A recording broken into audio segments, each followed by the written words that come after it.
his catch percentage, right, is not even close to what Michael Thomas is. Yeah, but let's talk about the quarterback situation. Yes.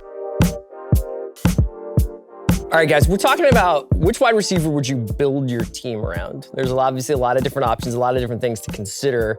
Age, production, what kind of offense maybe in your mind you want to have. Tate, do you have any ideas?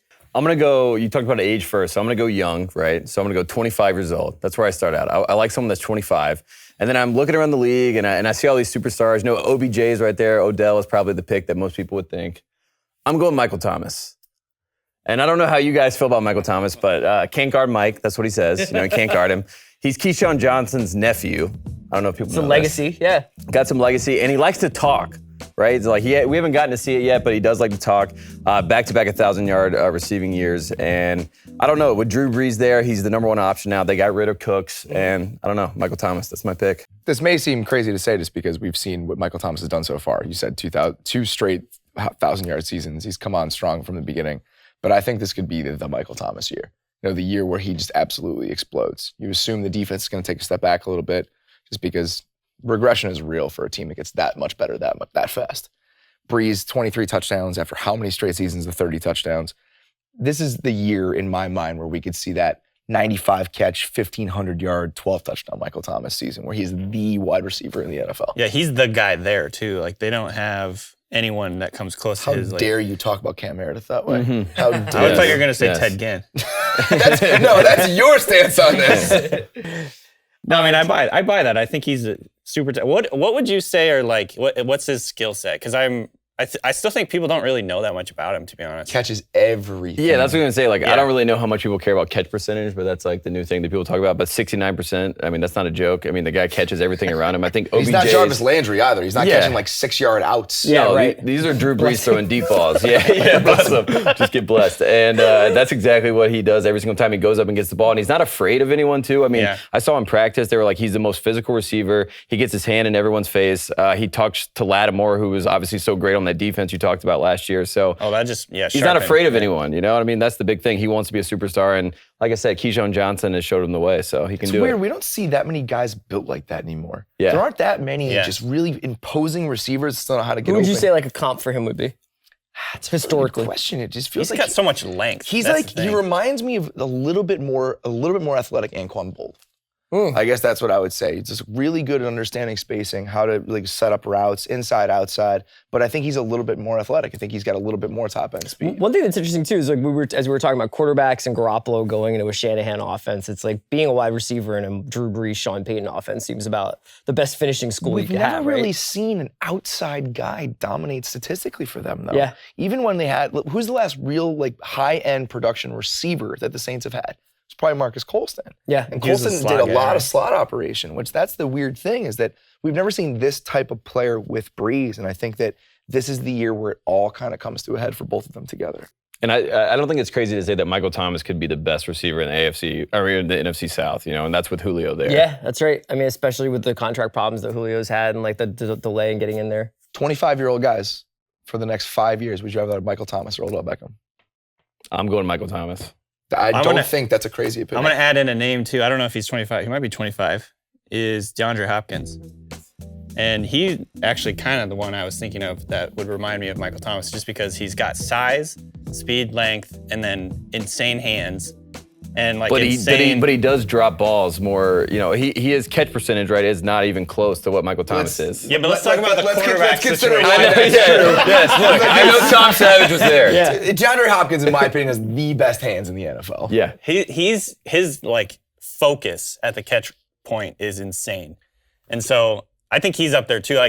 We haven't talked about build your team around is Hopkins? I think I would say it.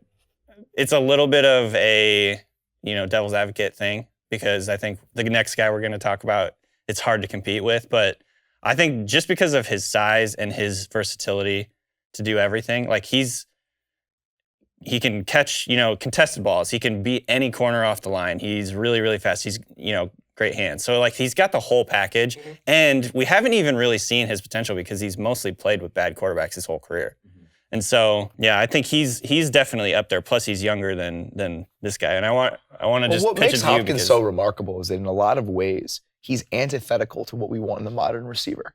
the game has gone so much between the numbers where teams are trying to affect the middle of the field. And DeAndre Hopkins, for the most part, is a sideline dominant outside receiver. And he's so good at that he overcomes the fact that it's not really conducive to the modern NFL. That's ridiculous, the fact that he's so productive in a way that's more old school than you'd like to see. Yeah. But I think that when it all comes down to it, if we're having this conversation, it doesn't matter that he's 5'10" and whatever. Antonio Brown is a transcendent talent. And to do what he's done year in and year out is very difficult to do. And I think that one of the reasons that we don't see this sort of sustained production from receivers or any player, period, is that eventually defenses and coordinators and schematics figure that player out.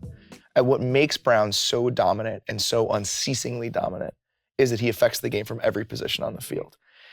We don't see that many receivers now, maybe a little bit more in the modern game just because offenses are getting smarter. Julio lines up in the slot more. Keenan Allen lines up in the slot more. But Brown was really the first guy where you could say, you are every type of receiver all at once. He's 5'10", but he'll make that contested catch deep against a corner that's bigger. He's like one of the best contested ball catchers in the NFL. And to be that small and be able to do it. He's the best route runner in the NFL. He can line up inside and just smoke a slot corner. That, to sustain success in professional football, you have to be a different version of yourself, whether it's a unit or a player, every year. There has to be a small tweak in order to stay ahead of how teams are going to react to you. And that's why he's so good, is he's 5 receivers in one. What do you think his window is? So how much longer is this going for? I mean, I think it could go on for at least a couple more years. I think he and Roethlisberger have an incredible rapport.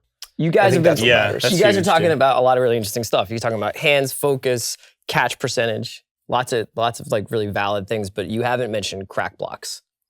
And that's why I'm going with Juju. 21 years old. Juju has like a certain energy that I really look for in a wide receiver that's almost like a generational thing. I feel like he could be this generation's Dez in a lot of ways in terms of that magnetic personality as well as being an immensely talented player. Obviously very skilled at social media, like a great follow, but I just love the way he plays. Like he has that weird combination of like a really highly skilled but like kind of Hines Ward type guy. Like so that's just to me somebody I would want to build an offense He's around. a big play waiting to happen. I mean, and he can again affect the. It was like 15 yards per catch. He can affect the defense from a lot of different spots. I mean, that receiving core period is so fungible in a way you need to be right now. They're really good complements for one another. I love them. I mean, I do a fantasy team every year where I build literally the most fun team you can every single season. And he was the first guy. I mean, Deshaun was probably number one, maybe, but that's outside of Deshaun Watson. I was like, this is the guy I want, just because from every single angle, he makes football more fun. I can't believe we've had this whole conversation and we barely mentioned Julio Jones. Like how and really a Beckham too. Like how close do those guys get to in your mind to? I think it's all like it's a tiered system, and I think all of those guys are pretty much in the top tier. Right. And with Julio, it's just one of those things where he's the wide receiver you build from scratch. If you went into a laboratory and like, this is what this position is, you would come out with Julio Jones because he has that 6'3" frame. He has that just LeBron James built to him. Yeah. But he can also do everything. If you want him in the slot, he can do it. If you want him to go up and get somebody, that catch he made over Luke Kuechly a couple of years ago is still the most like posterizing play a wide receiver has made in against a very like one of the best defenders in football. Yeah. You know? And with Beckham, it's the same sort of deal. You can use him in so many different ways. He's a smaller guy that can go up and make contested plays. Can break a game open, We're in a golden age of receivers. I think it's kind of undeniable. But what's kind of weird is that group that's right there now, the Brown, Julio, Beckham situation, is been in the league for a little while. Outside of Michael Thomas, there's really nobody that's come into the league in the last 2 years that's ascended that fast. With Beckham, it was instant.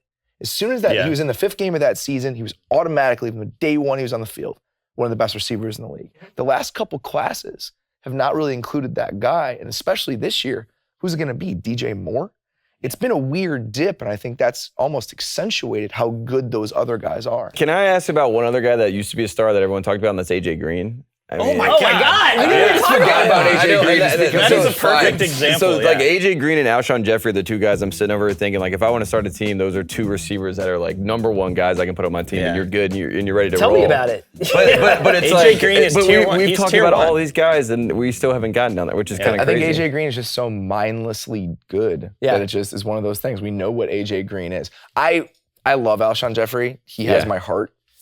Alshon Jeffrey is not AJ Green. No, he bet on himself and he won a Super tier Bowl. of NFL player than Alshon Jeffrey. AJ Green is legitimately tier 1 receiver, and it's insane that we forgot about him. I think this is. It all Is boils that down to Dalton's Andy fault? Dalton. Yeah. That's It's how like bad Andy it Dalton is. is in the world, and that's why it's hard to get excited about AJ Green. Yeah.